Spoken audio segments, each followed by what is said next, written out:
like a rosary They keep us underground as if the casket was closed. Oh my God! Locked in the underground, the humble milk and honey town is causing trouble now. With that being said, what's up, everybody? Welcome back to the world famous Do Work podcast. I am your host, Scientifixxx, and this is episode 19. I want to give a special shout out to my sponsor, Red Eye Company and Red Eye Industries. They provide us every year or every week with some new smoke and a new catalog of clothing. Today, we're not wearing Red Eye. Usually I have one, and I have one for my guests, but we just re-upped everything, so I'll have them for you for Monday, so I'll bring you a Red Eye shirt. Hell yeah, thank you, and then man. we can rock them. And then the Red Eye Industry, so today we're smoking on a little bit of the Ogre Candy, so we're gonna shout out to Red Eye Company for that. Also, thank you for all my fans that have been listening all the way up until this episode. I appreciate you guys so much. Everybody that's worldwide listening to stories from Fresno heads and people in the city that are doing major things that maybe progress and help you get into an idea of what could be next. And every week I have a special guest. I tell you guys this all the time. And every week it's always better. And every week it never disappoints. This week, again, another classic, another icon, another person of stature in the city of Fresno that you guys may or may not know. And if you do know, you know what I'm talking about. If you don't know, today you're about to find the fuck out. Everything that we got going on is going to be special. This house in which we're shooting, this is Spokeasy. I've shot three podcasts here. This is my fourth. I finally got the man, the owner, one of the co-owners of And My Man. So give a big ass welcome, a big ass noise like that motorcycle just did. For my man, the legend, the icon, the business owner, I used to play guitar with big ass forearms. He also, one time, 17-time champion, double Dutch champion, bro. I'm just, wow. You know, the people I know they do things. Everybody make some noise, put your hands together. Special guest for BKR, the Baker Man. What's up, my guy? What up, man? What's up, my Thank guy? you for having me on, brother. Hey, thank you for being here. It's been a great adventure since last summer to talk about getting here. If you guys don't know, so last summer I was shooting all my episodes audio, and I had a thing coming up called Skillmatic. I kind of gave everybody the rundown. He was supposed to be one of the performers, but since then we've been guests in Spokeasy multiple times and kind of just talked about getting the podcast. So now that we're here, it's a great honor to have you here, man. I appreciate it. This last 2 weeks has been a blessing. Otis, Fee, TA, you got and now bombed on, bro. Baker, man, bro. Like, yeah, they ran up on me. Niggas was like, yo, what's up? Like, let's go. Like, so I'm honored, very proud to have. But thank you for being here. Yeah, no doubt. Thank you for inviting us to Spokeasy. We having I'm having the what was under the Tanner Hopper? Tent Hopper. Yeah, this is what I'm having right now. So that shit.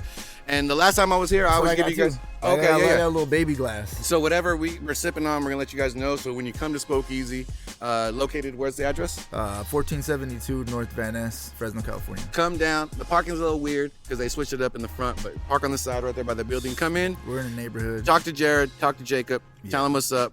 I'm very proud of myself because I actually know Jared's name now. I called him Jeremy for 4 episodes every time we were here, and I told him that in person. I was like, my bad, bro. And he walked by one time, and I was like, yo, give a shout out to Jeremy for that. And then I even said, hey, when you guys come to Spokeasy, make sure you talk to Jeremy, Justin, and Jacob. And I was like, who the fuck's Justin?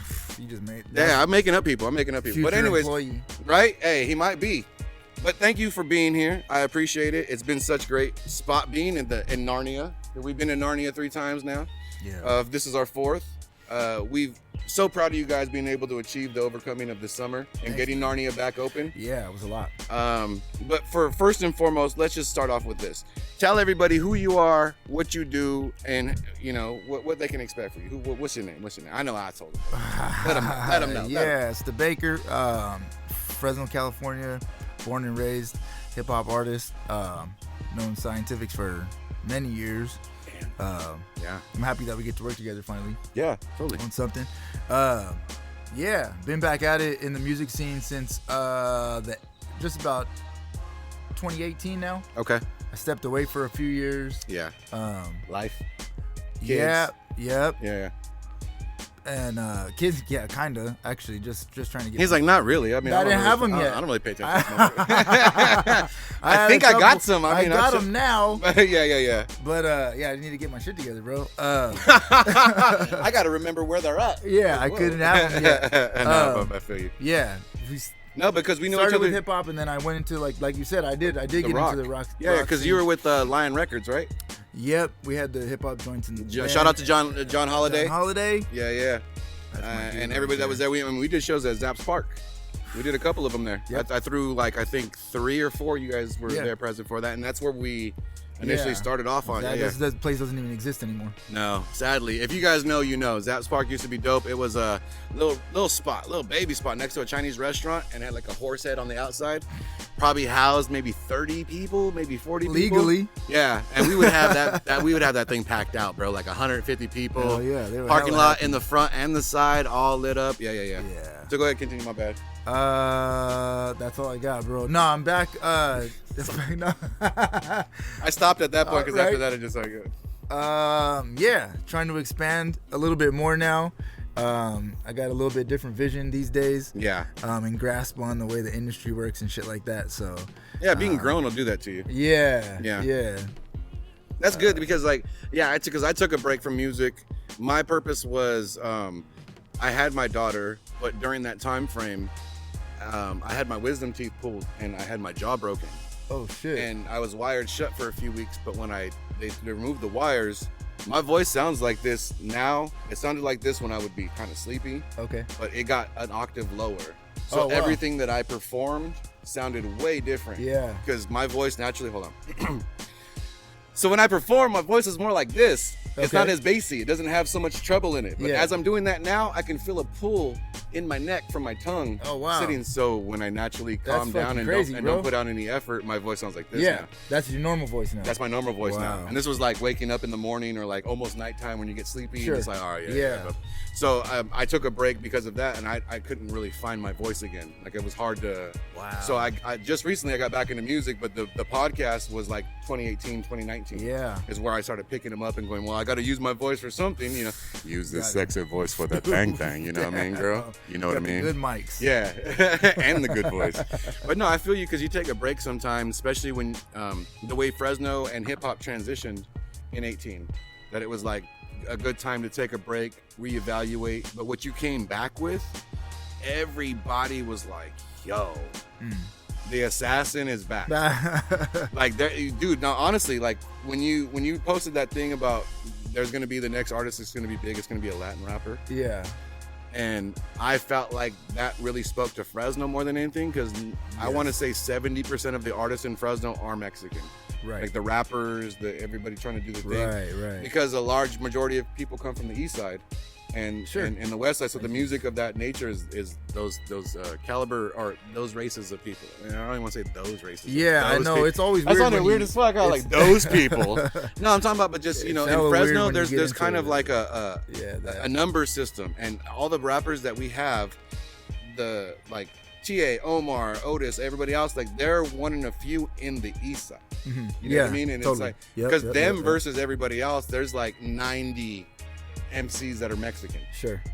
But to be good. Yeah. To be a hip hop head. Right. To not sound like a Latin rapper, but be able to spit Spanish. Different. You know what I mean? Like, you know what I'm talking about? Like the MC Magics and all those things. Right. Like, and they're dope. No diss. Hey, shout out to MC Magic. I love what you're doing now. But like to have that like Chicano Mexican sound where the accent is there. How and do everything. You do that? Right. And to be hip hop. And not sound Puerto Rican or you know what I mean? Because that's how they sound. It's a different culture. Yeah. And it's good that you were able to step back and go, okay, what do I need to do? Not only to make my mark, but to actually sound like me. Yeah. Against what everybody's doing. Right. And it was great because you came back swinging, bro. Like you came back with assault vision. You had all the smoke. This man only smokes cigars, but they're big cigars, so you know the smoke is big. Like it was good to see, and it's great to have that back because I think every city has that. You know what I mean? And I give everybody their flowers on my show, as a couple other podcasts do. But I really want to tell everybody, there's a moment in which the timeline exists, and your face existed in one timeline, and then it popped up again. and you're able to be a fan favorite, an icon, and also just a staple in the community, which made bigger for the fan base. Whether or not you're getting 1 million streams in the city, 2,000 people would show up for you. If you said, Baker's doing, BKR is doing, you know what I mean? Because of your relationship with the people from the bar, first off. Right. But then also your relationship with musicians, and then who you are in Fresno as like pushing for the community, pushing for Tower, pushing for all these things, that there is a moment where you got to step back and say, man, I'm kind of doing a thing. And you should, because I'm going to give you your flowers right now and say, I don't major feel it, respect to the fact and idea of, well, I mean, it took me a minute to look at it too, because somebody told me that, and I did the same thing you did. Yeah. I was like, well, you know, and they're like, no, Science, I've known of you since 98. Yeah. And I've worked around people who worked with you since 2005. Mm-hmm. Then you came back in 2000. I'm like, okay, so there's 3 different decades that I've worked in music, and people can, you know, so you exactly are the same timeline as me. 2000s, early Zaps, fucking Reps, Vintage Days, you know, everything Babylon. that I can name. Avalon before it was Babylon, like all that shit, and it became a thing where it's like there's a class of artists in every city. You know, like this year was these many people, so it's like me, you, Optimus, you know what I mean? Like there's certain people that are that old. Damn. Old, yes, I just said old, but bro. of the age of, where it's like that timeline where this was the class, and then right underneath it would be, you know, the Fashes and the Omars and the Otises, but you know, in 98, 97, 99, 2001, 2000, that's where we were at. Yeah. So it's appreciative for you to be still present in 2023, which is 23 years later. Right. You have a 20-year career. You have a very successful business. You have a fan base behind you. A lot of the companies and events that are going on in Fresno come through your facility, for sure, your business, and everyone wants to make sure that you're tapped in. So I want to give you your props. Thank you, man. And your praise for being such an icon and continuing to do your job, which is just being you. Because it's hard for a lot of people to stick to being themselves. It's damn hard sometimes. And then to come back and give everybody a new version of who you are now as a grown-up man. Right. You know what I mean? It's very positive. So I appreciate you for doing that. Yeah, thank you. Your flowers all day. Everybody make some noise for that. Hey. Bam, bam, bam, bam. And also, I mean, we're going to talk about this throughout the show, but give him his flowers, bro. Like, go check him out on Apple Music, Spotify, YouTube, everything. BKR or Baker Man, but mostly BKR. BKR raps, actually. Yeah, it's easier to find me. And then check them out, dude, because there's a long catalog of music you're gonna enjoy. As I've said, for every artist that was here, I put everybody's catalog on display. So today, check out everything BKR's ever did. And if you don't, well then don't watch my next episode. I mean, I'm just gonna keep it real. Just don't. Watch the one after that. I'm not saying don't come back. I'm just saying take a break for a second.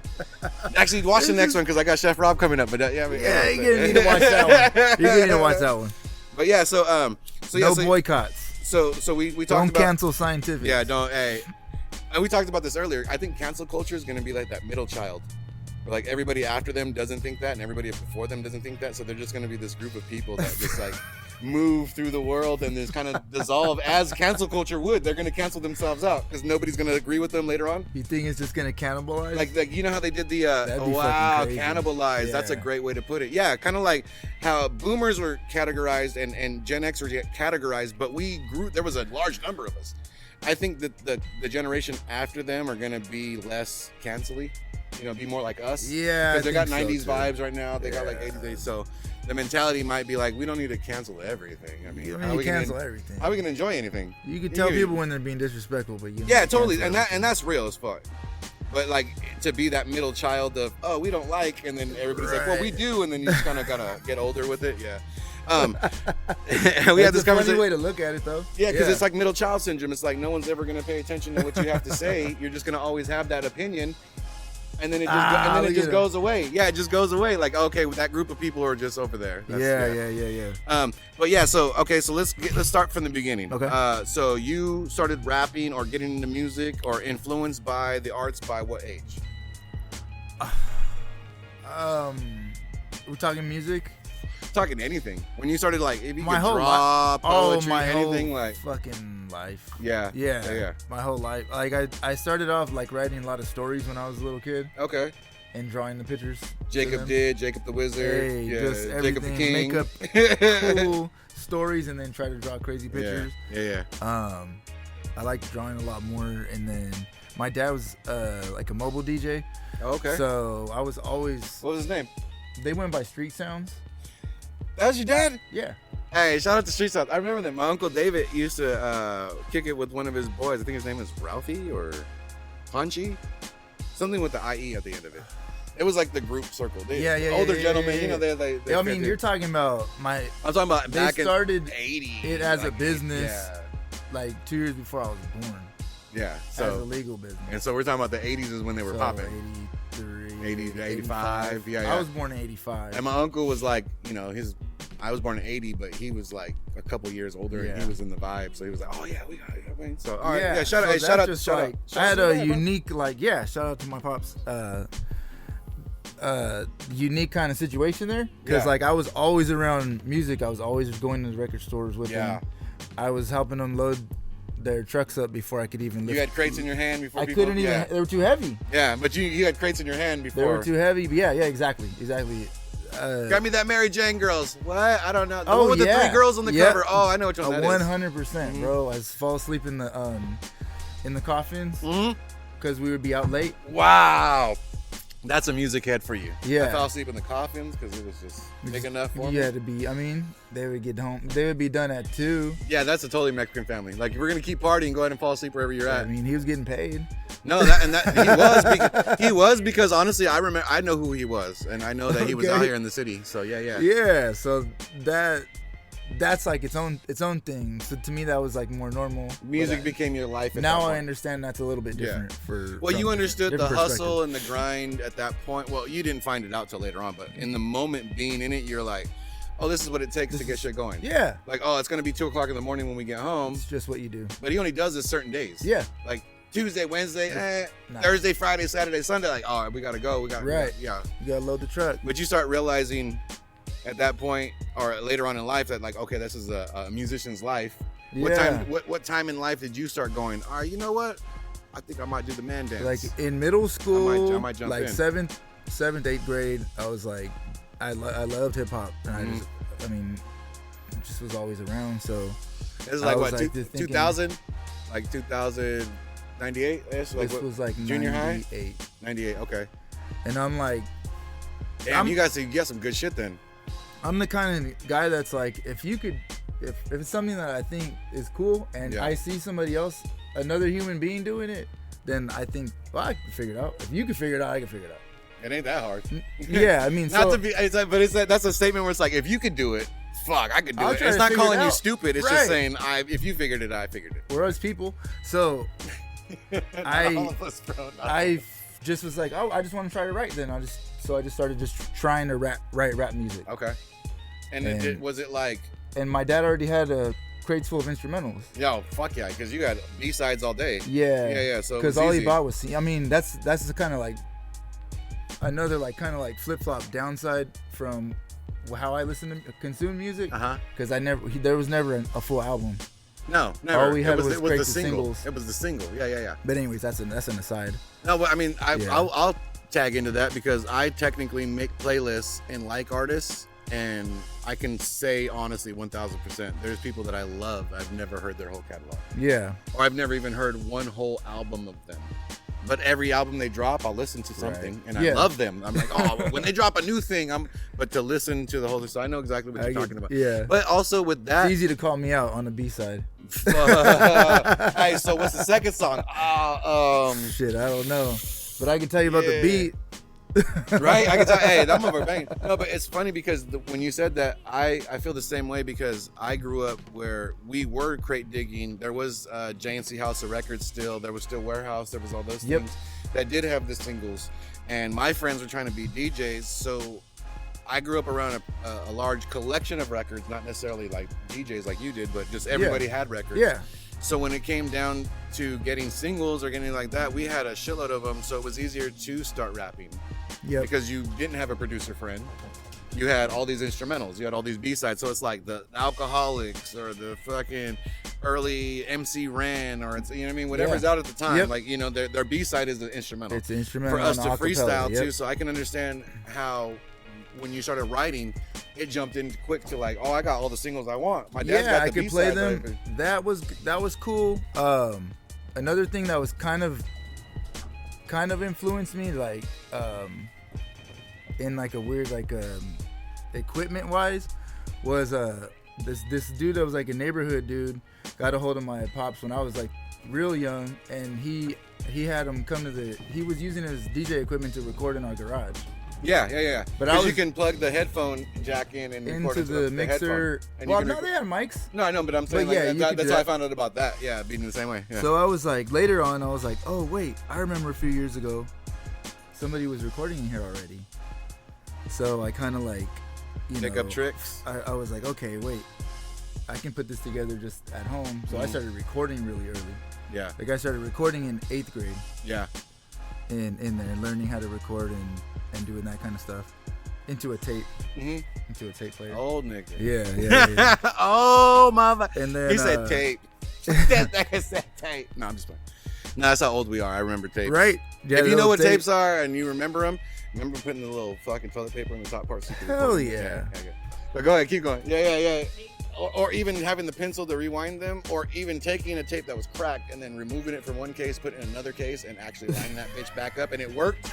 And you were like, yo, I got my Far Side tape back. I got my, you know what I mean? Yeah. It's back. It's back. Yeah. Hey, splicing though, if you can splice, hey, shout out to you. My buddy Randy was a DJ. He DJ'd for B95 and Q97 when they first started. So his name was DJ Randy. Now there's a different DJ Randy who's Asian. Yeah. But he's Mexican.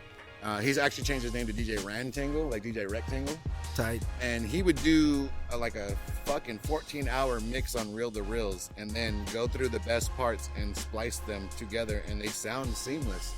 I learned from him how to mix with tape decks and a mixer.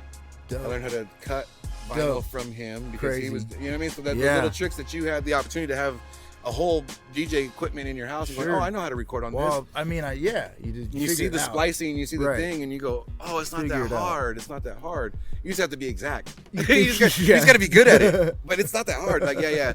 And that's dope that you learned that, because that kind of plays into another reason why I can see the levels of when we went like Zaps and all the, you know, hip hop and everything, rock, everything you did, how music was like bigger than just the culture of hip hop. It was literally like music was a part of your life. Yeah, it's like it's this, I don't know, it's in the DNA. Like, so then a couple years later, my cousin was a producer. Do you remember Who You Know Records? Yeah. So my cousin was one of their producers. Okay, shout out to Who You Know. Yeah, Who You Know, Dog and Soji. That's yeah. Hey, Dog was the homie though. Hey, shout out to Dog. Yeah, and they had the studio at his pad. Yeah. I went to high school with his son too. Okay. But I knew him through going to the studio with my cousin, who was one of their producers. Older cousin? Yeah, because I was only like maybe in 14? 10th grade. Oh, okay, so it's like 16? 9th or 10th grade. 16, yeah. 15, 16, okay. He had my cousin had a group with Washe. Oh, okay. Way back. Yeah. Anyways. No, keep going, because all these podcasts, they tie all the storylines of who knew who, when and where. And I feel like when Fresno gets their Atlanta blow up, their Houston, you know what I mean? When the city blows like what those cities did, everyone's going to go, no, we all knew each other. Like in somebody shape or form. Knew, yeah, we were in a group. Yep. We knew the producer. That was the homie. That was the younger homie. That was the older homie. But we were, yeah. J-Love and all them. You started reminiscing. You're like, oh, also, yeah, shout out to Fuji. Yeah. But I was like a kid. Yeah. And I was just going, and I just got to soak up all this stuff. Who were you listening to locally, if you were listening to anybody locally, or what was like your influence during the time you started rapping? Like, did you know of other Fresno rappers? Were you like, oh, I'm on? Just mostly those guys. I was around them the most. Okay. So you weren't aware that there was like Chuck Dimes and like fucking Cockamamie Jamie or whatever back in the day. Though, that would have been like a couple years after. Yeah. So Planet Asia and Fashion obvious because it's Planet like their names. Definitely knew Planet but like Asia. the underground heads, like there weren't very many names that you would have. You wouldn't even probably came across my name because you said 98. I was already rocking with Basement at that time. Okay. So me, Basement, and somehow like at that time I missed Basement. Yeah, like, I was. Shout out to Basement. Hey, shout out to everybody in it. I didn't get to meet those guys until it was a tumultuous time. Tumultuous. Yeah, I can't even say the word. But because everybody involved was doing a very strong stance and a very open statement, and then 9/11 happened. So their statement started to be looked upon as super negative. And it was hard to continue the push of the tours and the everything. Yeah, I can see that. Yeah, and it wasn't like in the beginning. I mean, everything that was being said and happening at concerts, the entire crowd was involved in. Yeah, big. But it was just when that moment happened, that makes sense. It changed the energy. But shout out to Basement for continuing. Shout out to RZA and Hussein. Rest in peace, Trunks. Shout out my man Millen, Marcus Precise, Sarabi, one of the illest freestylers I've ever seen in my life, and just the whole squad. Optimus was there for a second, and but yeah, just the fact that those moments happen. But so your squad, outside of that little circle, who else did you know of at the time? Like in the mid, mostly just like commercial stuff. Okay, and then what was like your influence? Was it like Ja Rule or Jay-Z, or was it like 2Mix and like LP, or was it like thankfully, like back in the day, the stuff that was on the radio was still hip hop, true to the craft. Yeah, so you're still listening to 50. I was still getting okay. A lot of that. Wow, 50 was a little bit later too. My favorite rapper is Big Pun. Okay, so you got to hear like Big Al. You still got to hear Outkast. You still got to Naughty hear by like Nature, Bone Thugs. Thugs. Okay, yeah. Oh, well then, yeah.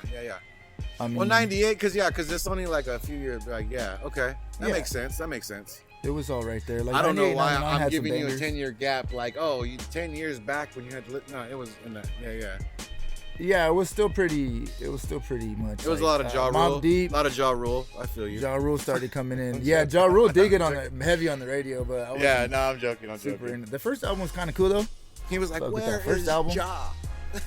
Shit. No, but yeah, I mean that's good because it's like, but I wasn't that heavy. I think the reason why a lot of the Fresno artists really have a great sound is because we don't sound locational within California. There's parts of Fresno that sound hyphy. There's parts of Fresno that sound like the Bay. Right. There's parts of Fresno that sound out like LA. Right.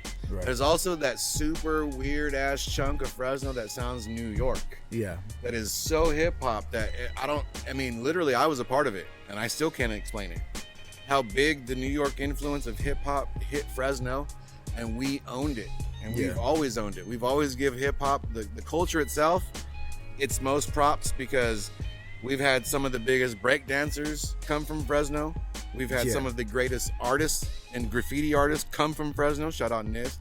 We've had some of the greatest rappers. Shout out Asia, Grammy nominated with Bahamadia. You know what I mean? Like we have actors come from here. We have athletes. I went to school with Ricky Manning. 4 years later, he's in the Super Bowl. You know what I mean? Like we've all know somebody who did the thing. Hell yeah. So Fresno kind of started to develop its own vibe, but it also was super true to hip hop. Shout out Skip to Malou.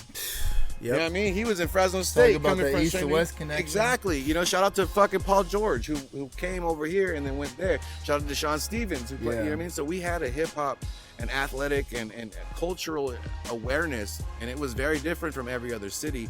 And I didn't realize it until I moved to LA that everybody around Fresno is like Fresno's the LA for them.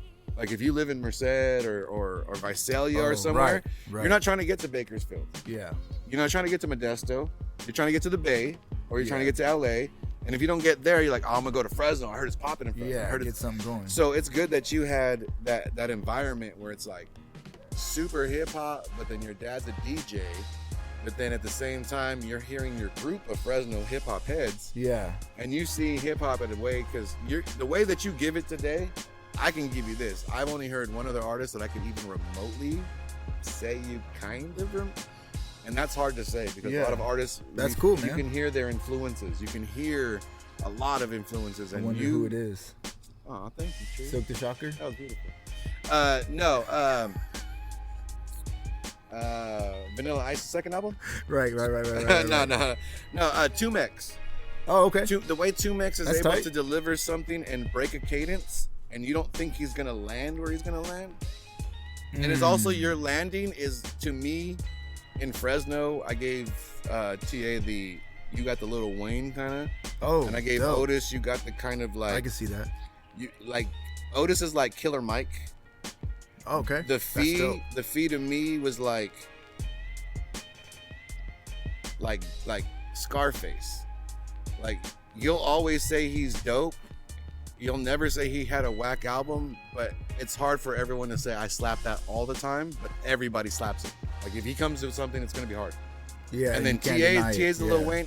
You're like the Tumex, but like your cadence lands are like Andre 3000.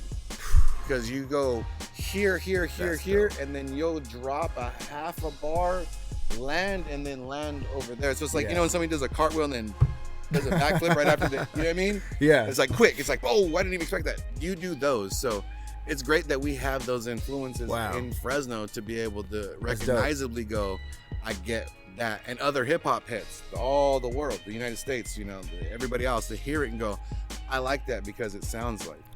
And I don't know if you've ever been told that, but no, but Andre 3000 is like in my top. The 3000 5, so. pocket is the same thing that M said about 3. He was like, you never know where he's gonna land, but when he does, you go, it made total sense why that would be where you're, because your next line said, and then you'll bend 2 lines and go, yeah, boop, oh no, oh, but, and then and they all rhymed, and then you're on another, and you're like, wait, hold on, what the fuck did you just say?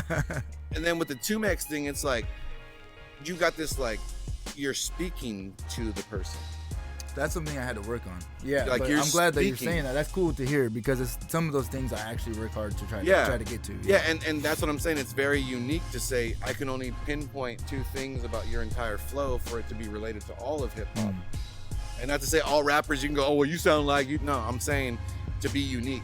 Yeah, and enough Everybody to be enough unique influences. Yeah, exactly. But to be unique enough with the voice, and that's another thing too. Your voice, just knowing that you could talk like, you know what I mean? Like, it's like you're really punking somebody, bro. Like, you literally also, what the fuck you say to me? Because I'm the Baker man, and and it's like, damn, okay, bro, I'm sorry, bro. And then you know, you still got the Popeye told me I gotta. You still got the you know what I mean? That physique. That I just heard I had to tone that down a little bit. I've got told that too. I've got told, hey, dude, man. it's not what you say, it's your tone when you say it.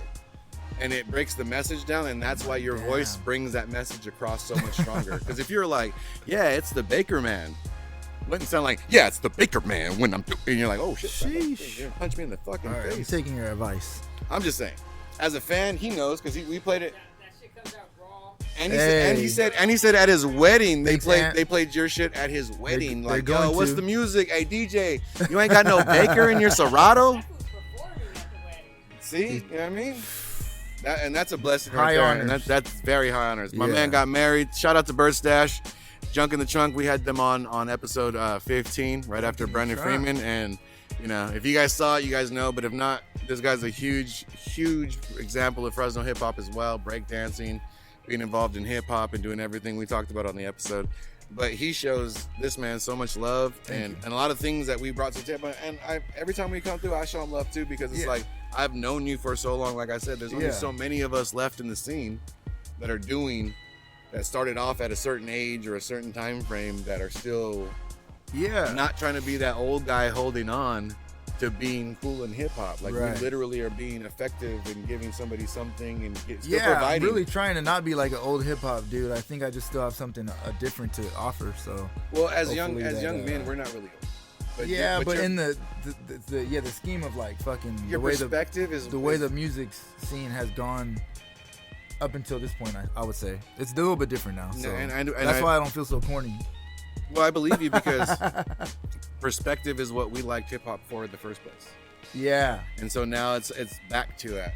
You're not preaching at anybody. Right. You're not telling them you should or should not. You're just giving them perspective. You could just turn it off if you what if blah blah blah blah blah blah, because blah blah blah blah blah, and then blah blah, and they think about it like, that's true. That would have happened if I would have did or said. Like, yeah, and I'm the Baker man, so then. God damn it! I love it, dude. Hey, let me from here though. I think it's something I wanted to talk about, because you were saying that far as perspective goes, you were saying that Fresno like has all these other like pockets of clear like shit that we borrowed from, right? Oh yeah, easily. Like you can see the hyphy. I finally that was part of what influenced this album, like to me to make this album. Okay. Because what I was trying to find out was what does Fresno sound like. So I was like, okay, I know that we can sound like the Bay Area really well, and I know that a lot of people are doing trap music here really well. They do it just like you hear it anywhere else. Yeah. But I would ask every other like artist that I would come in contact with, and some fans, hardcore fans, like, what does Fresno sound like? What do you think Fresno sounds like? And nobody really had an answer. To me, the answer is New York.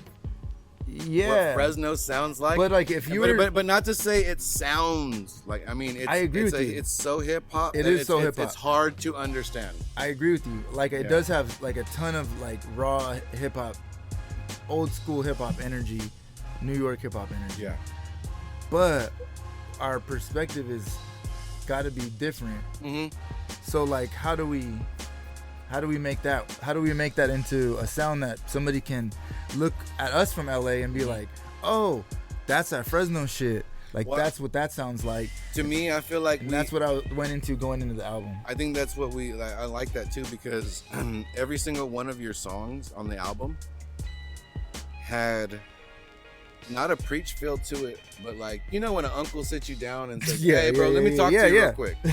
It really felt like that. It felt like you were the uncle of Fresno going, hey, I know everybody's doing, I know it's hot in the streets, but let me talk to you real quick. And you don't gotta fucking agree with me. You don't. But just listen to me. Yes. And everything you said made everybody think like, oh shit, he's right. Because I said that to the Fee. I was like, this album was the first time I heard you. And I've known him since 2007. And I've heard him rap. I've heard him drop albums. I love everything he does. Yep. I finally felt like I heard him because the way he was speaking on these songs and the message he was saying, it felt like, let me talk to you real quick. Yeah. And I think this album was the first time that I sat you watch and put everything aside and really tell people like, hey bro, like hold on. Yeah. Like just wait. Like you showed up where you needed to last summer for the Vintage Days or the SenCal Thrift Vintage Expo. Shout out to that. If you guys know, it's coming up again soon in Fresno. What, September at the Fresno Fairgrounds. Expo. Believe me, I'll have much info about it on here. But I'll be back there. Last summer, it was like you really had a focus on, and then you were like, but I'm also making the album. And I could see why it meant so much for you to sit down and be in album mode. Yeah. Because this album does feel like, hey, can I sit down and talk to you? Let me just talk to you for a second. Yeah. You know, and it's been a big impact on the scene because, like I said, the Otis album, Fee's album, TA's album, your album is exactly what we're explaining. Right. Otis is the father, uncle, brother that's gonna call you out on your shit, be political at sometimes and tell you how the black man plight and all that. Yeah. Then you got Fee going, yeah, but listen, because the streets do this and your boys will turn on it. And, you know, I'm trying to get. Then you got TA going, yeah, but if you're in the streets, I'm gonna murk you lyrically and I'm gonna do this and I'm getting money. And then you come in and go, yeah, but by the way, all this is Fresno, bro. You gotta understand, like this is what we sound like. Right. And you're kind of the denominator of what Fresno sounds like by asking the question and curating what goes on and having a house that houses the Sahabs, right? Houses the. Sure. You are curating. Yeah. What Fresno does sound. At least, what's the word for that? Kind of like curating. Is it curating? Yeah. You're putting it together. You're orchestrating how the sound would be by giving them a platform and an avenue to go, okay, this is what I'm going to put together, like a playlist. Sure. Listen to this, and then we go, no, that is Fresno. And you're like, see? Yeah. But you're right, because that's a great question to be like. I'm still asking it. Like, I don't think I did it, but that's what I felt like I was trying to find. Yeah. And that's great because that's a good question to ask because every city was like, you know, you can recognizably hear them. But we don't. Yep. The only last producer we had, and this is no diss to anybody. If there's producers out there right now that are doing it, and I just don't know of you yet, I'm sorry. But the last person that I felt was creating Fresno sound was Draft, because it wasn't Bay Area. It was a completely different. It was more ratchet. Yeah. And Fresno is ratchet. Yeah. So Bobby Salazar's Everything in Tower, like all that shit, it's ratchet, bro. Like that's where you go to shake that out. And he was making a perfect sound for that. Yeah. And then the hip hop producers started to make more jazz stuff. You know, you got Sean J was killing it. Yeah. Shout out to Sean J. Hell and the yeah. visuals. And he was doing visuals. Oh my God. Shout out to KP. KP started to do things, and like everybody started to like He's got some real grimy doing slaps right now. Exactly, that's what I'm saying. And they would do camps of stuff, meaning like I'm gonna do a mixtape with you, mixtape with you, a mixtape with you, and that created that sound. Right. And I give a salute to artists and producers like Stump One and A Plus and freaking Dig Dug. And like producers that were doing stuff, Dig Dug. you know what I mean? Like, because that's what Milk Crate music was. That's Right. what, you know, each generation of hip hop was, and we were feeding off each branch, which was like A Plus to Stump One to Dig Dug, to, you know what I mean? Like even down to Tabletop now. Yep. Like we got Tabletop, who was like, I had an interview with him on my, not this podcast, but the one I had before this. Yeah. And he gave me the lineage line. He was like, no, it's this person, this person, this person, this person, this person, then me. Woo. And I'm like, yo, if you sound, and I can see the sampling of Fresno, you know what I mean? The samples we used. It wasn't just Chicago soul shit. We were sampling all kinds of shit. We weren't doing New York shit. It was like that. So Right. to be able to bring that back, man, I appreciate that you even asked the question, like, what do we sound like? Yeah, I think people need to like just be okay with being themselves and not. You have to be okay with these other people not knowing what you know and understanding, because you think it's not cool because you're from here. Yeah. But embracing it, and then that'll change everything. To quote a great philosopher, I'm trying to stand out like an orange hat with a green bill. Great philosophy. Eminem. But yeah, I mean, really, that was the last time. Like, I felt like there was a lot of people that were really trying to be original. And I Yeah. think bringing originality back isn't a bad thing, and it also isn't a thing that you have to push the agenda for. You just kind of start doing, Should start doing and it. everyone Yeah. around you starts doing. And like I Yeah. said, with these 4 episodes, you guys are going to see these are 4 MCs that all grew up around each other, that we've all been in the scene together, but they all 4 different categorically different MCs and musicians. When you listen to his music, like I said, it's like the uncle sitting you down. Everybody has a path, and to be in the city, that's what Fresno's like, kicking it at someone's house. Yep. There's someone always trying to give you the game. Yep. There's someone always trying to get you off the porch to do some fuck shit. There's always somebody who's like, hey, mijo, don't do that. Hey, bro, hey, if you're gonna be out there, I'm just letting you know. You know, but Fresno is very it's not southern in the hospitality, but they'll get on your helmet in loving ways. Yeah. And Hell yeah. I think that's the message and like idea of sound of Fresno. Yep. That we were trying to get. That's to. why people think it's so hard to get anything done out here, but it's just. I mean, people say if you can make it in New York, you can make it anywhere. But I think if you really can make it out of Fresno, you can make it anywhere, bro. Yeah, for sure. Anywhere. Tough. So Tough love. yeah, and then like with dropping all this, so when you first started, like, did you start dropping album instantly, or were you just like recording music? When Kinda way going- back, yeah, right, like in 90 whatever when you started. I like, was recording stuff on tapes with after some the of my tapes, friends but like at when you school, started, like, and because we then, started seeing each other around 2007. Okay, so about that time after I graduated high school, we were recording a lot in my bedroom. I had a 8-track recorder at that time. By Ooh, then, shout out to A-Tracks. Shout out A-Tracks. and Oh, that's nigga.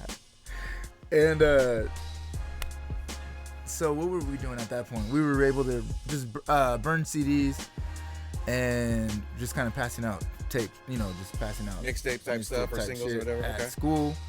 Was And this then, like prior to Lion Records, or did you know the yeah, guys? so then I met everybody like during high school, either in or like they went to different schools, but we were kind of in the same circles or whatever. Yeah, when you would like see each other, be like, oh, you guys do music. Okay, Yeah, it was a lot of that. One of the dudes we were making music with at school moved schools, and he met different people and started a new group, and then we ended up later after like we graduated recording together at his pad too. So kind of just grew like that. What And then, program were you on? Acid or like After the Soundforge? recorder? When you were recording music, when you first started, like what program? I was on the 8-track digital. No. Like when you said, oh, that's all you were recording was on the 8-track. Digital with a disc inside of it. So there was no program. No program. All the way to I Boy's had to house. mix it. in My the guy. Because I had to record somebody one time, their whole album on an MPC. I mean, we had a separate Their whole keyboard album to on make an beats on, MPC, bro. No, like, okay. Then we moved to Acid to make it quick. Then Shout we out moved to Acid Pro for Shout out to Acid Pro, because that is the one that should have set everybody off. They should still have it. It should be GarageBand's like other Yeah, acid's dope. And we acid forever. Dude, because you could chop up something and then remove that sample and grab another sound and put it there, and it would chop it back into that form and make you wouldn't have to do anything to it. I know. Yeah, acid's so dope. And then free. And so then when you met everybody, was it like Lion So Records then was like, that let's was start it, like- or was it like, oh, After we're a starting to little get while, shows my cousin who was the producer, we thought my dad was kind of looking to put some money into something by that time. okay. So And you're like what, like 20 at this point? I'm not 19, 19. maybe? Okay. And so we were kind of having my cousin. We thought he knew a lot more than he did about the industry because he was always with the other record label. Yeah. An indie label? He was with who you know all the time. Yeah, but that's what I'm saying. The indie label. Yeah. So this is. And it's I just- didn't know shit. But you're also thinking like at this point, this is a independent Fresno label that's trying to. Right. Oh yeah. Thinking back, yeah, you're Yeah, like, well, what yeah. the fuck would he know? Well, yeah, really, but at more the than time you're like, anybody you're else? a label. Yeah. Okay, yeah, let's get it. He's a Yeah, producer yeah. at a label. Yeah, That's yeah. what I know. And but yeah, and it's not to laugh at him, but No, but looking back, you looking realize back, you're like, oh man, how naive a lot of people are when they realize the thing in front of them isn't the thing in front of yeah. them. Because they had a lot of respect for him. But anyways, that didn't work, and then How long were you guys doing that? Like maybe like a couple months? we were trying to put it together for a few months, maybe Okay. a year or so, and nothing really came of it. And then we just kept recording. There was just always people in my fucking house just recording all the time. And then finally he was like, you know what, man? Me and his partner with the DJ stuff, Okay. like we got some extra cash. If you guys, we'll just get you some equipment, and you have to do, but you got to make the business. Like you got to make a business out of it. Yeah.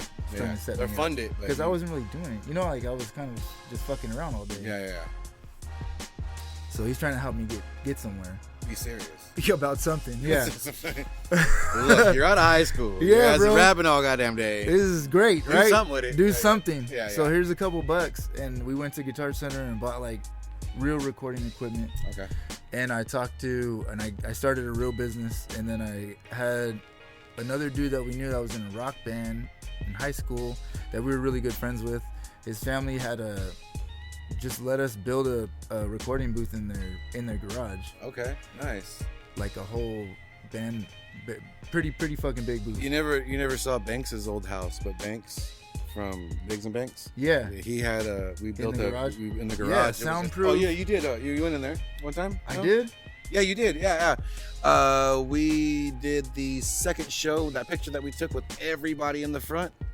It's like me, you. It's all Lion Records. It's me, Biggs, Banks, Static, Home and Six.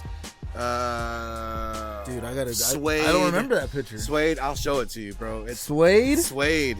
Yeah, shout out to Suede. I was Shout out to there? Suede. Yeah, you were. Dude, you got Lion Records played a That's hip hop set and a rock set. crazy. Yeah, you guys did 2 sets, That's tight.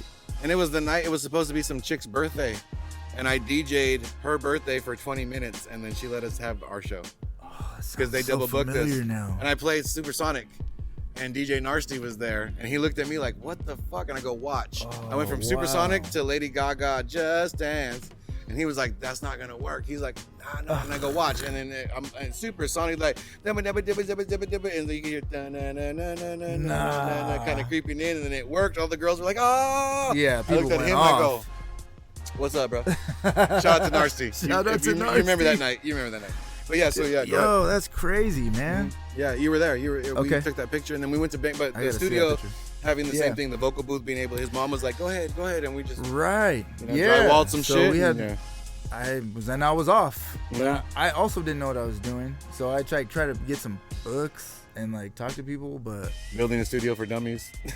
yeah, there was no YouTube. And I was about to say that there was no YouTube to sit there and go, "This is how you drywall." There was something. This is barely how you run a Google. wire through something. This is how, yeah. Yeah, so you had to go buy a book. Or ask a Theo, Or- "Hey, we're gonna build." He's like, "Nah, stupid move." Yeah. You gotta do the fucking thing first, stupid. Yeah, dude. Or you actually had to read the manuals Yeah. from the shit you bought. No, you gotta ask Manuel. You gotta ask Manuel, too. Hey, Manuel, how do you do this? Be like, no, this is specific. Nah, stupid. The window goes right here. No, but Yeah, I feel imagine you. trying to explain to the dude helping us build that. No, we want the glass. plexiglass. We want the glass, and we want it at an angle so that it fucking doesn't reflect sound. so He's it like, doesn't reflect sound. And he's like, that's not gonna work. Yeah, it's gonna fall, stupid. Yeah. It's gonna fall. No, if you mount it the right way, there's no reflection. What do you mean reflection? I can see you. It's glass. No, the sound reflection. There's gonna be. Stupid, I can't hear you in there. You're in there, I can't hear you. Like, Yeah. No, I feel what you're saying. So I tried, and everybody was becoming adults, Mm-hmm. you know, and they had to get their shit together. Live school. But I only wanted to do this. I've always only ever wanted to do this. Mm-hmm. So I couldn't, at the time, I couldn't understand, like, why are you guys not fucking showing up? Like, what the fuck do I have to do to get you to fucking Yeah. do? Forget Why are about you not that shit. serious? Like, yeah. But like, cause I would just work a little bit, just enough to get by. That fire was deeper though. Yeah. That fire for you was a lot Yeah. deeper. Yeah. But I mean, now I get it. Like, yeah, of course you had to fucking pay your rent and shit, bro. Well, not only that, You were but sharing a room with, you you sharing a house with 10 people. That- you yeah, had to pay that's you had to true. pay your Like, share, bro. Hey, look, all 9 of us rapping ain't gonna do that. No, but like when you get to a point, you realize like the path of everybody being next to you is for them to live life and you to do the thing. Yeah, maybe. Yeah, I guess. You know what I mean? Like relatively, you're supposed to be there as an inspiration to them to continue doing whatever they feel is success, but they Right. also are there for you to feel like supported. Yeah, that's, And like, that's no, a good go way to get look it, at go it. get it, bro, go get it. You're gonna be the one, like go, Right. and then So- come back. But that's dope. Yeah. So then, you know, that it just broke. It all just fell apart. After what, like 2000? Because Lion Records got together like what, 2006? Six. Yeah, and yeah. then by 9, 10. we had to let it go. I just took all the Yeah, because I think that's around the end of Facebook when like everything was kind of like, MySpace. yeah. Because that's Yeah. when John Holiday had like a lot of singles. Yep. Lion Yeah, Records he had a lot of he had singles. 2 albums that we put out, and Yeah, then we had one compilation thing. I was trying to even at that time I understood what Wu-Tang did, so I had put a Having so many the members. first thing I did was put the compilation out. I remember that. I and have that. Everybody else was supposed to get their album. No, it's in my car. My bro- hard drive. I Yeah, have that. yeah. I have that. The Lion Records compilation, bro. That had everybody had an individual song, but there was Yes. multiple people on each song. Like, That was my plan. Like no limit. But Right. everything was And hard. then Like, everybody was supposed to get an album after that. It's got mastermind in that But shit. John Hey. Holiday is the only one that did it. No, I know, That- but shout out to you for masterminding that, because that's a great way to perspectively put out, like, I don't know what we're doing, but we should probably show everybody. yeah, We should show probably everybody do it. first. Yeah. It's a good promotion for your album. Mm-hmm. But it just didn't. It just. I mean, I was in no position to manage all them people. So when it started to go, at like, 21. when it started to go south, like, what did you guys decide? Like, were you just like, all right, I'm gonna continue just working on the craft, working on rock, or were you guys just like, Yeah, so we had let's met. just all branch? At that time, we started working a little bit with booking shows with Die Hard with Pete. D Okay, for D. yeah. Hey, shout out to Pete from Die Hard. Yeah. Yep. So after I was trying to book shows, but he had a better mouthpiece. He was just He drank a lot, so Talk it was to easy to everybody. talk to everybody. Boom. Not that he was not. Let me just. That's not what I meant. I mean, he was in a lot of places socializing with people and having drinks with people. Bang, bang. Yeah, I mean, and the rock scene itself, like D4D was kind of the thing for a long time. Yeah. bro. Like, So through that, we were getting shows through them, and then I eventually started booking shows with him too. mhm. But I remember that because it was like the Strummers days, the Avalon days. Like, yeah. Mm-hmm. So I met the rock group just right at the end of the Lion Record stuff, Okay. and I was like, you know what? I'm just gonna do something different. Some with his forearms. Smart forearms. I'm gonna do something with these forearms. See The what first I time can I do. met him, he was on stage playing guitar. I don't play guitar. bass, whatever you were I playing. was just fucking yelling at you probably. And I went, no, you were playing an instrument. It was Really? guitar or bass. I don't know I what only it played was. guitar on stage like a couple times ever. No, well, it was one of those times. And I was like, God damn, he's strumming the fuck out that thing. He's got big ass forearms. That's the first thing I saw. I was like, this thing got big ass forearms, bro. You got me confused. You must be a DJ. That's what I thought. I was like, he's got to be. And then you find out your dad's a DJ. Makes sense, but that doesn't equivalent to why your forearms are so big. Damn, people are gonna be looking at my forearms. Oh, the whole episode, they'd be like, look, Are those Does he? proportionate forearms or nah? he really do got short arms but big forearms. No, no. No, it was just the first thing I noticed because it was one of the D4D, I mean, not the D4D, the Lion Records shows, and you were playing guitar for a set. I think it was a John For a Holiday singer? set. Yeah, for a singer or something. And you were just Dang. playing, but I walked in You from caught outside. 'cause something that it was like the moment, like I very booked the short. night, everybody started playing, I'm over here hosting, and then I walk in and I see everybody playing. I'm like, okay, cool, the night's going, and then I talk to the owner, and I look around, and then I just see forearms, and I'm like, oh, that nigga, hey, whoever that guy is, I guarantee he's gonna punch the shit out of you. Fuck. I guarantee that. If tonight goes south, that guy right there is on my side. Damn. That guy's gonna punch the shit out of somebody. I'm gonna be right next to him, punching somebody else, but my forearms aren't. No, but yeah, so it was like, okay, so D4D disbanded, got the rock thing going. Lion stuff. I mean, Lion Records, then D4D. Then I started And then so like D4D. that lasted till like what, 2009, 2010? D4D went D4D a while. for a while. So were you still pushing Well, yeah, I guess it felt like a while because we put on so a many lot shows of in that? fucking Yeah, shows. in those 2-3 years. Like Yeah. I remember that all the time. Yeah.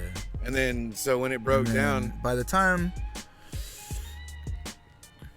10, 11 came around, I was pretty much done with that, and the band had put out an album, and we were working on writing a second album. name of the band? Downward. Okay. Yeah. Is it available anywhere? Yeah. You don't want to. It's available on everywhere. It's available everywhere. Yeah, you know. I mean, no, you should check it out. I really like the. I don't. Looking back, I would have done all my shit differently, but I think the band was cool.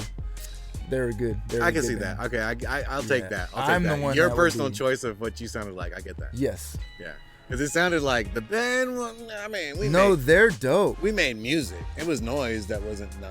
Like but- if they yeah. threw it all away and decided like let's scrap just do it right your now, stuff and then do the band or stuff. or and if just- they decided let's do it again right now, it'd be you fucking would kill on. it first too. But like, yeah, I remember. Okay, so Downward. If you guys got a anyways. chance, where's it at? On Spotify. It's on everywhere. Yeah, Everywhere? Spotify. All platforms. Check it out. Hey, Thanks check to, check his catalog either way, whether or not he thinks it's good. there's like Start from the beginning. if you ever get the chance to do like the CD Baby thing where they say we'll put your shit on everything in the future forever, Yeah, do that. because it'll stay up. Then they keep putting it on new platforms. Yeah, and it Without keeps me, I don't even know. Yeah, platforms build and they come up, That- and then you're like, oh, guess what? You're on fucking And I'm like, loopitybopbop.com. what? Like, oh wow, that's what's Oh, up. that's crazy. But that's more streams and that, I in mean, a small way. nobody's listening, but it's cool. When they find it. Yeah. Well, right now you guys are now giving the crate dig session from Yeah. him, so go look for it. Downward, WORD. Yeah, Downward, yeah. And then like we're like, what, So then 2000 that's about when I decided like, wow, Let's do some life. yeah, Let's I figure need this to life go to shit out. school, and I was like, I like cooking. I'll go to culinary school. I went to culinary school as well. Did you? Where'd you go? Right, Where'd you go? Clovis. Clovis, same one. Yeah, ITT? yeah. Yeah.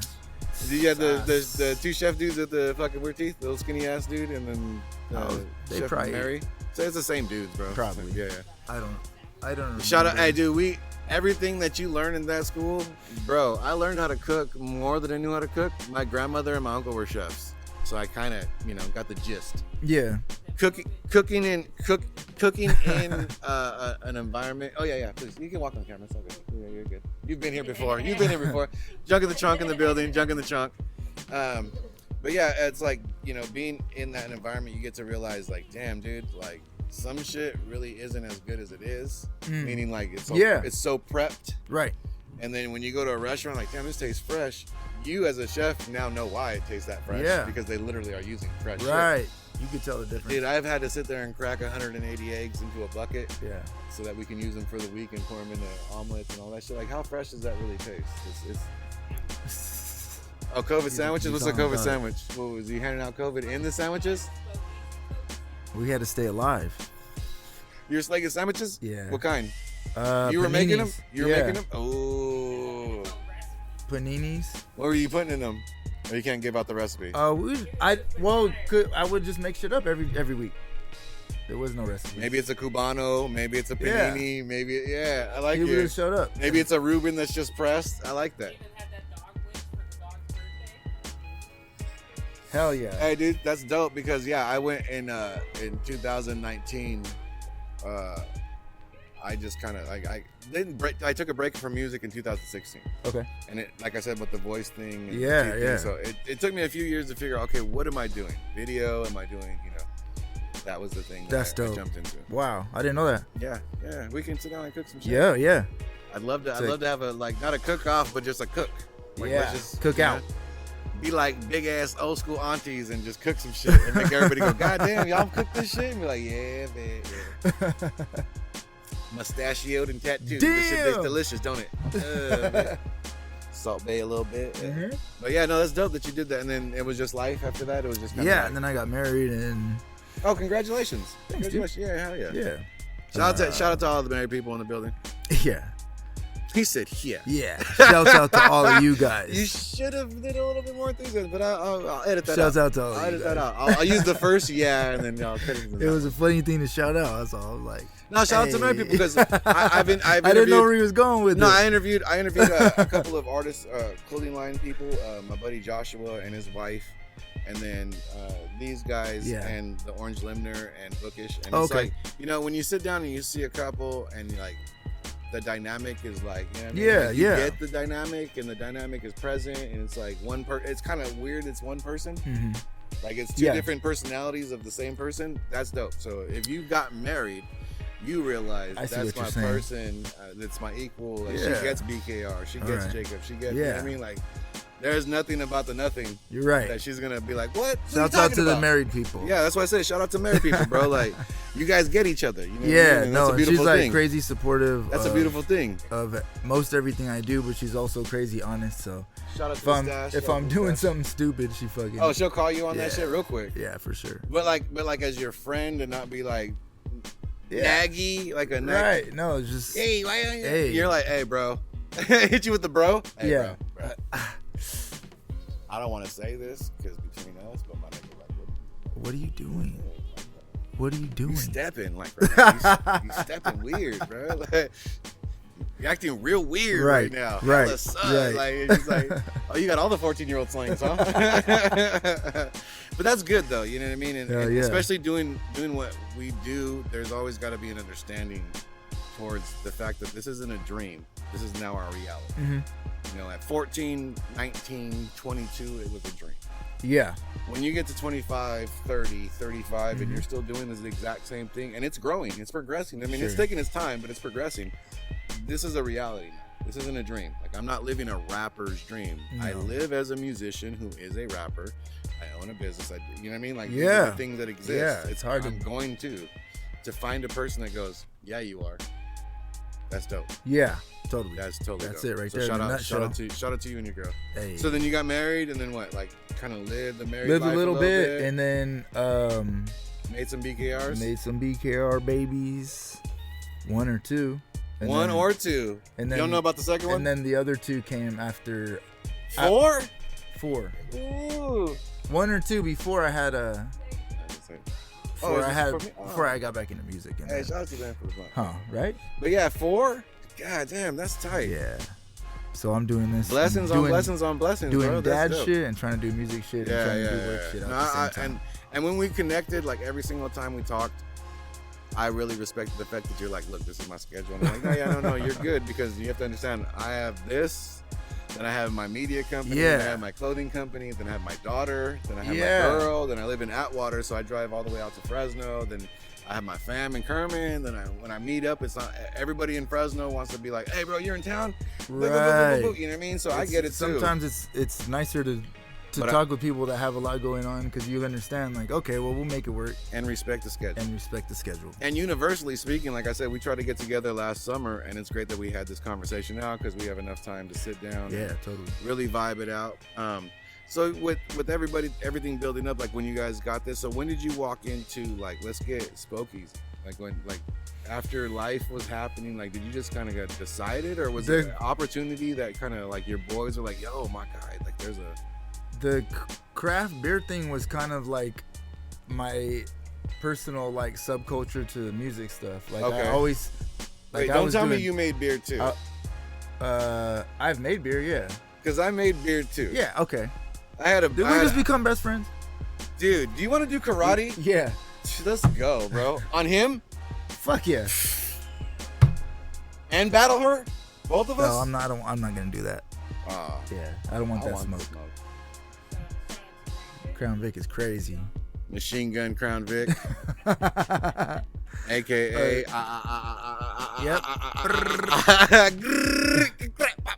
nah, but yeah. So like I was always into that. Like this was the same thing. Like I was drinking like everybody else, doing shots, just fucking drinking whatever, and then I would go to like Bevmo to re-up, be like, find us something. what's all that? What's a Schlitz? Somebody's drinking all of that. What's a Papa de Doobie? Yeah. What are they called? They come in little kegs. Grolsch. Yeah. Grolsch was my first introduction into craft beer. It's dope. The German pop top. Yeah, with good the thing, shit. and the little keg that they had. That's tight. That's tight. So then I was like, man, same thing. Somebody must know about this. Mm-hmm. If they know about it, well, I could probably figure it out.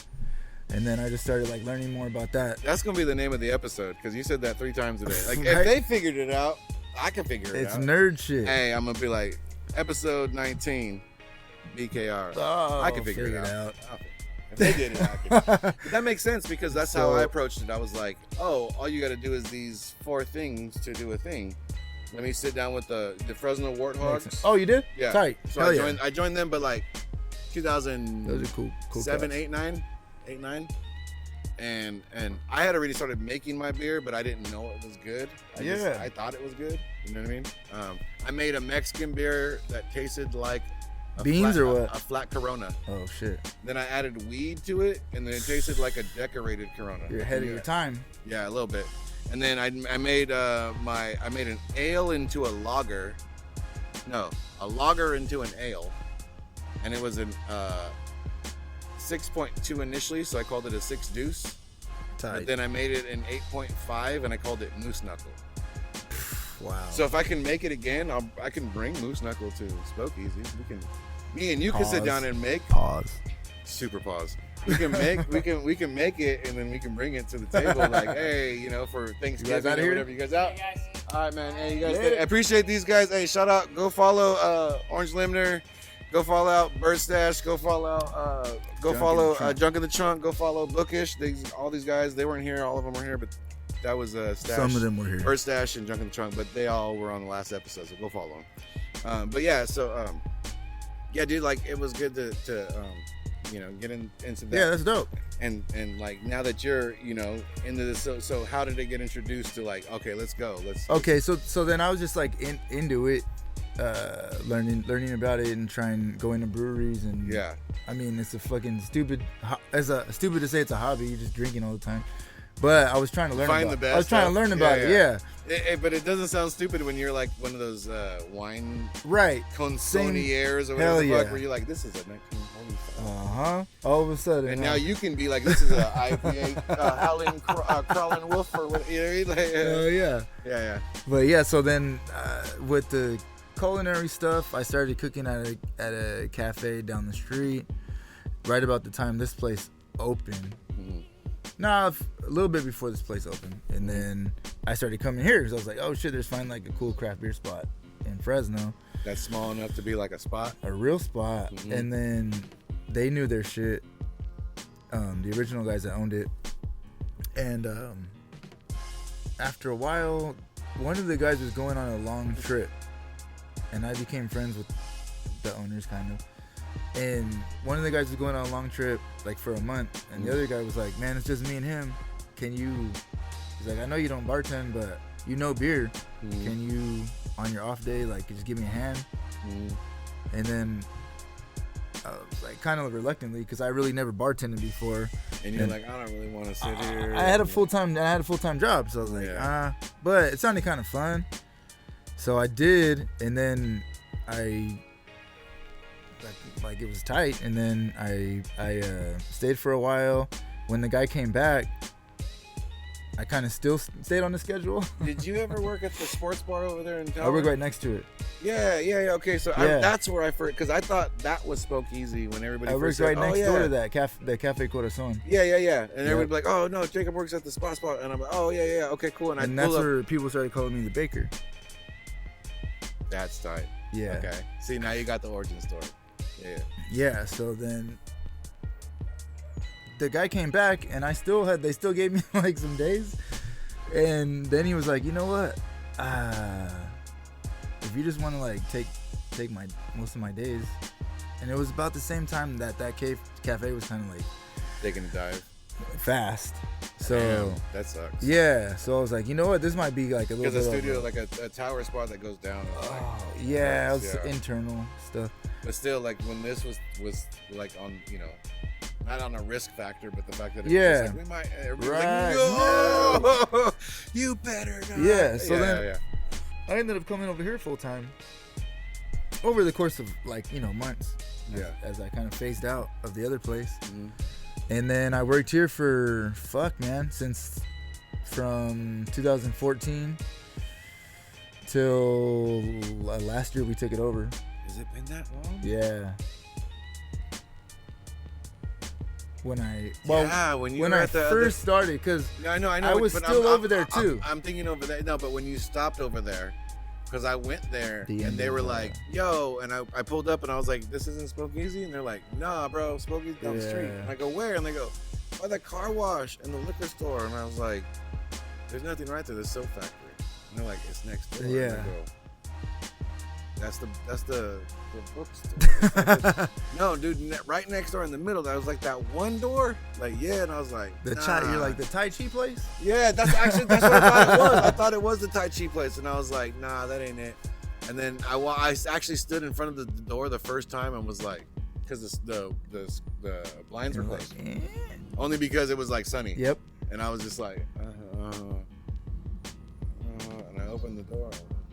Walked in, I was like, oh, hey, this is it. I really didn't know this was in This that is- spot.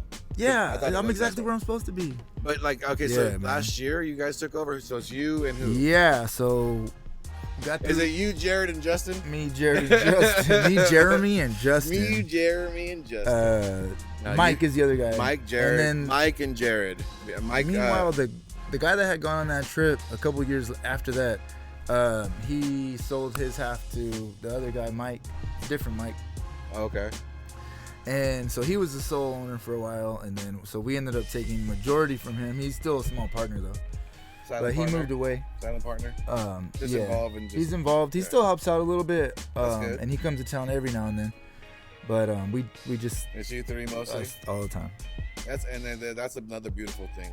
Like I said, the roses thing. But you guys don't understand. This is kind of a staple in the Tower District area. Tower District has had a little bit of an up and down, a rise and fall. Certain buildings are no longer existent, then they came back. Another building like huge is Babylon. We've mentioned it a few times. It's Avalon before, then it was Babylon. Yeah, Livingstone's supposed to be coming back. Yeah, no, I've heard that, and it's supposed to be coming back in 2025 after they get everything restructured, and it's going to be amazing if it does. Sheesh. But Livingstone's went down, they came back. Mm-hmm. Strummers went down, they came back. Goldstein's has been kind of holding it down for a while, big time. and this has been the second spot in which that is like everybody here knows each other. You know, there's a food night, they all know each other. People in the building communicate with each other. There's groups we're talking about the SEMCAL Right. Vintage Expo and like the cycling group that comes through. Tonight The we have drum- a Writers Alliance of Fresno. So if you're a writer, any type of writing, any type of writing, anything, they yeah. come and do exercises here, and there's usually like a guest speaker, and they do That's shit out here dope. in the And then backyard. you also Yeah. do DJ nights, spin and sip. Yep. Then you also do the drum circle. Yep. The first Sunday of every month. Yes. So I mean, like, this is like literally a spot where people go, okay, it's not the four other spots I mentioned. Let's go to Spokeasy. Right. And, A legitimate community. and it's growing. space. It's growing a lot larger, and you guys as owners have been a major part of that, and that's great because, like I said earlier, to give you your flowers about being a community participant, it's that everybody got behind Narnia. You Yeah. know, everybody got behind it, not just because this is where they come and kick it, but it's just like that's a part of Spokeasy. Right. You can't take that away from us. Yeah. So that whole thing was like our backyard. We had this backyard the whole time, but Mhm. nobody ever came back here before COVID. It was just like we had junk in our trash cans and weeds and shit back here. But since we needed an outside space to open, or we were like literally gonna go out of, we were talking about it. Like, should we take this little bit of money we have left, split it between each other, and just close it down Call to it a get by? profit. Call it a profit. Yeah. Or should we dump it into the backyard and let people come sit in the backyard during COVID times. Because that is spacing. Yeah. So we were like, we could do that and try it. It's a risk. Then we walk away with nothing. But we did it. We cleaned it up. We built this little space here. And once they lifted the COVID restrictions, this backyard became illegal because we never went through the zoned it and because got we the had permits to make it. We were gonna go out of business. But you also didn't make it a space to where proprietors could be. Totally. It was just extra spacing so we for were the just building. like, it was just extra space so that we could just be open. Yeah. Like kind of like desperation a little bit. How long did it take for you guys to sit or get with the paperwork for the city to like kind of start to clear it out? We were working on that from fall of last year, and it just okay. So got 2022. So I mean that. In a small sense, though, that's a clean slide because you went from 20 to 21 and they started hassling 20, you. 21. And then 22, you were like, oh, okay. Everything went for like 2 years. Yeah. They were like, wait, what y'all doing back there? They're like, oh, my bad. Like, yeah, what you need? No, but you guys legitimately, like, were trying to take care of it the whole time. Yeah, we did it immediately. As soon as, because we didn't realize that it was not zoned. Not going to be zoned. Yeah. Because it's always been part of the parcel. Okay.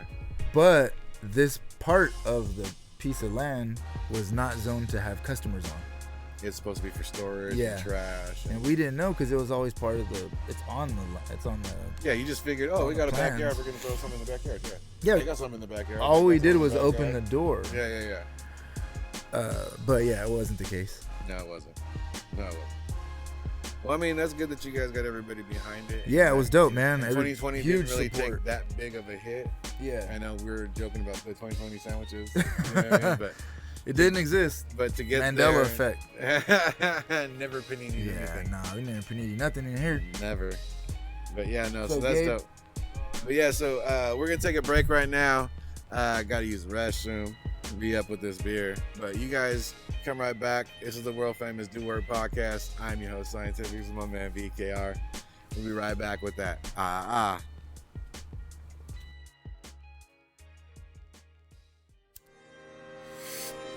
What up, everybody? It's your man, Scientifixxx, here to tell you about our new sponsor, Red Eye Industries. RedEyeIndustries.com is the place to go to find all of our merch, tinctures, flowers, wax, drinks, and anything you may need for your medical uses. That's right, www.redeyeindustries.com. And tell them your man Science sent you.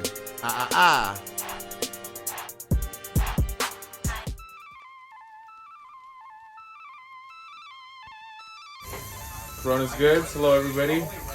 We have we're serving Mexican food, hamburgers, hot dogs, everything that everybody's favorites. Come see us at Spokeasy on Van Ness, near Tower District. Been in business for quite a long time now. Love to serve everybody, and we hope everybody enjoys it. So come by and follow us on Instagram, and our Instagram name is Corona's Goods, with the number 8 at the end of it, and give us a follow, and you'll see our different locations and where we set up and the different type of foods we serve. And we also cater, so any events, just give us a call. We have business cards, and the number is also on Instagram.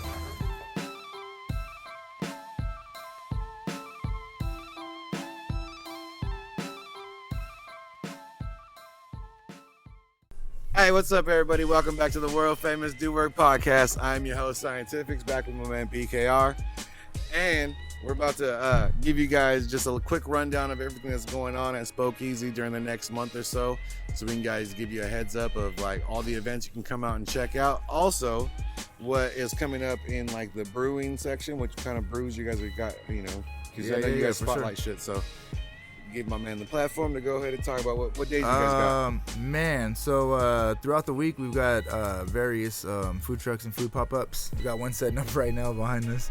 Shout out to them. Yeah, what company is we that? got Corona's Goods in the house tonight. Corona's Goods in the house tonight. Hey, what's up? I'm doing a podcast, so just giving you guys a little advertisement. I'll be running around with the camera so you guys will see. Yeah. They're here on Wednesday and Saturday right now. Thursday nights we have Wayward Pizza. Tuesdays we have Mighty Bell's Pupusas. Okay. If anybody else wants to do a food pop-up, hit us up. We have Pan Fresno. They're like a new crazy popular pizza pop-up. Okay. Here in town. they do everything pre-sale, so you got to go when they drop it. You got to go in there and pick your time slot, and then you come pick up here every other Friday on your time slot. And that's time. You're like, we got to pick up the spot. Yeah. So that's kind of something cool that we got going on. Other than that, we have various DJ nights throughout the month, including Art Hop. Every first Thursday of the month. Every first Thursday of the month. Definitely, we change up the art on our walls with the new artists, and we'll try to do a new DJ or some kind of different experience every month too. That's what's up. What else we got? Soldies and Coldies. We try to do that monthly. It's a soul DJ. DJ Carino comes through, spins a little bit. Also, Sip and Spin. Sip and Spin. The last Wednesday of the month is a vinyl night. You could bring in your vinyl. We'll play like one side of it, depending on how many people we get in. Usually it's a pretty big turnout. About 10 minutes of one of the sides of your vinyl, and just gets crazy eclectic with the type of music that comes through. Sure it does. There's some serious collectors that come and bring some wild shit. Yeah, hell yeah. Because they got like all the fucking Raging Records type of shit. Yeah. Right, and Raging comes and pops up too. Yeah. So shout out to Raging Records. Shout out to Raging. Also, Saturday, our Sunday drum circle. Yeah, first Sunday of the month, we got a drum circle back here. That's really pretty organic. Just come through and bring a drum and sit in with everybody. Yeah. Yeah. So like I said, these guys, shout out to him, Jared and Mike. I laugh because every time I mess up his name and I know what it is. And just come out and touch face with these guys. The reason why I have everybody on in the platform is business owners. You need to know who they are, so when you walk in the establishment, you know who you're talking to. But you also get a better side and connection. If you want to do something here, you can connect with these guys. Definitely bring your food out, as we got these guys setting up right here. It's going to be great tonight. We're going to have footage of it tonight. I'll make a small commercial for you guys. We're also going to have a video postponed after his thing to show you what other music he has coming out on Stay tuned. You know what I mean? So a little something. Take 88. But thank you. Yeah, right. But thank you guys for coming out to the world famous Do Work podcast. I thank Spokeasy for being always the house that I feel comfortable in stepping in. I thank you for finally stepping in and talking, because I think the people needed to hear all that from you and meet you for the first time. Yeah. And I appreciate you for that. I appreciate you guys putting this together, Narnia being able to fight for it, and us having it as patrons. And I'm going to stay here tonight and sip some more. Y'all guys. Why not? You already know what it is. But yeah, this is the world famous Do Work podcast. Shout out to, what's your company? Corona's Goods. They're out here setting up for their tacos. I'll show you guys later on the camera. Come on. Right there. What's your name? Sergio. Hey, Sergio, say what's up to the cameras. Hello, everybody. Come by. Don't miss out. Yeah, I'm gonna do a little video footage of everything once you guys set up and shit, and put a little because my podcast will drop probably next week. But every time you guys come back, they'll know what you guys' food looks like. When I first met Sergio, he told me 2 different names, bro. Is that suspect or not? I mean, I said, which one do you want me to call you, bro? Is it Fed or is it like I don't know, sir. Off these streets? Oh, don't show that on the camera. Let my man live. Let my man live. Hey, he just has 2 names. Mind your business. Hey. Hey, you too. For sure, brother. But yeah, so thank you guys for coming out again. I appreciate you guys. I appreciate my man BKR. Thank you for having me. Baker, man. The greatest fucking episode I've had after the greatest episode I had after the greatest episode I had. They're all great. I appreciate you guys so much. See you guys next week. Something big as always. You know what it is. 3's full. Yeah. Peace.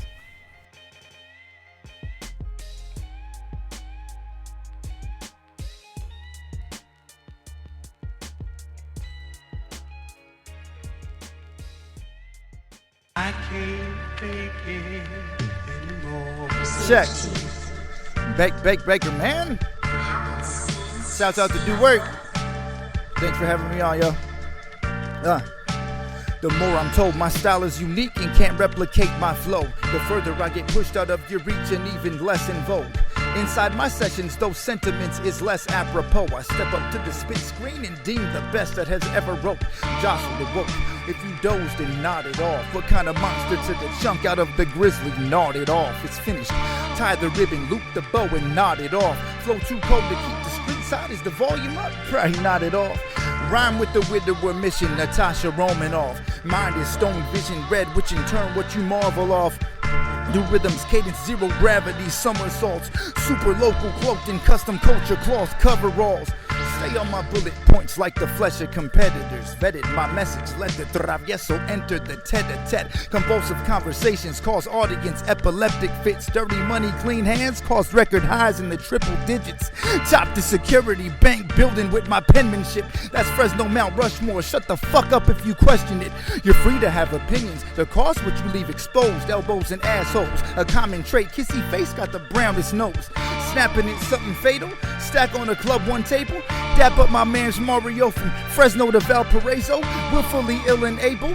Radio make it take hold. Route it like Blackstone and Abbey and smash a different angle. Stop to take a look at all the talent that our county sending. Listening to all the trash with high amounts of spending. I shaved the lid to fit the crown, so now let's stop pretending. I save a spot on my wall for y'all, cause our title pending. I can't take it. Fresno, stand the fuck up.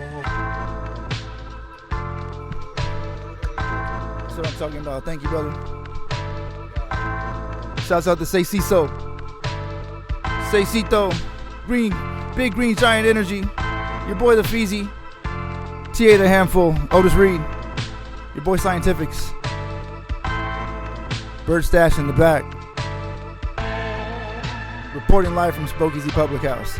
Baker, man!